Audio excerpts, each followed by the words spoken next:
by a tailwind, but there was something really special about his first 120. And watch for Brendan Rodney to have nudged his opponent's arm. An opportunity for him to make amends. Shuja Abbas came through really late to win his heat for Pakistan. Great win yesterday. It's a national record on the inside in 2 for Nigeria. Ochieng Kenya in 3. Grow Trinidad in 4. Abbas Pakistan 5. Zarnell Hughes of England in 6. Fastest qualifier. Rodney Canada, bronze medalist in the 4x1 just a couple of weeks ago at the Worlds. He's in 7. Nasir Taib of Malaysia in 8. And Hazel on the outside for St Kitts in 9. Top 2 going through. Watch for Hughes in 6, Rodney in 7, and Akintola, there he is, on the inside in 2. First of 3 semis in the men's 200 metres. Set. Zarnell Hughes got out like an absolute rocket in the heats, and he's going well here, just closing the gap slightly on Brendan Rodney. Watch for the Nigerian coming through on the inside, but this is great stuff from Hughes.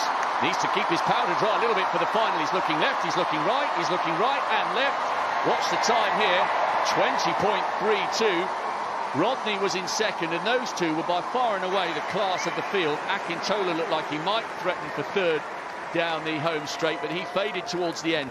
20.32, pushed by... In full flow, Zarnell Hughes, the English athlete. He's just so smooth, it's liquid gold. He's confirmed at 20.32 seconds.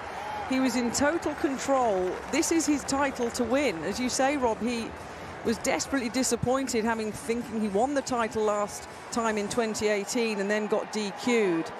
Athletes starting in the shade, little blast of sunshine on them, back into the shade. But look at this transition here from Hughes. It's so smooth.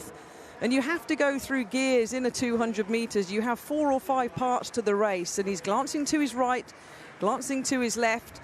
Rodney of Canada was safe in 2nd, but was on a little bit more of the gas. The battle was for that 3rd spot, which was won by Abbas of Pakistan. But that was very, very impressive from Zarnell Hughes. He's just got to keep it together, put it together one more time, and he's in with a shout for this title. Tell you what I liked about that. He could easily have let his adrenaline run away with him. It's not that often that these world-class athletes get to perform in front of a crowd as vociferous and enthusiastic as this. And the smile across the finish line tells